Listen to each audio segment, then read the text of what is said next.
Sa mga kumakain, pasintabi po sapagkat napakasensitibo ang balitang inyong matutunghayan ngayon.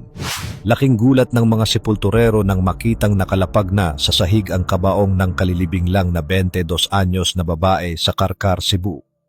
Ayon sa sepulturerong si Mang Artemio, ay Sabado ng hapon ng ilibing ang babaeng pumanaw dahil sa komplikasyon sa panganganak at Linggo ng umaga nang makitang nakababa ang kabaong mula sa nitso.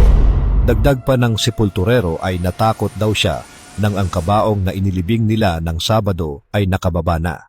Sinabihan pa niya ang kabaong na, "Oy, bakit ka bumaba dyan?" Nang tignan niya ay sira na ang kabaong at laking gulat pa niya nang makitang wala ng saplot ang babaeng nasa kabaong. Kaya hinala niya ay posibleng walang habas itong ginalaw ng kung sino mang sugapa sa laman.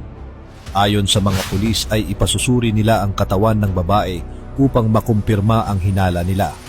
Pero dagdag pa ng mga investigador ay malabong makapasok ang kargada ng sinumang gahaman sa laman sa pag-aari ng babae sapagkat matigas na ito at wala na itong kakayanang mag-open pa para makapasok ang kargada ng kung sino mang siraulong gagalaw pa sa kanya.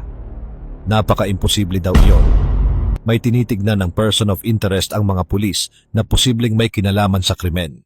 Samantala ayaw nang magsalita pa ang pamilya ng biktima kaugnay sa nangyari sa kanilang mahal na anak.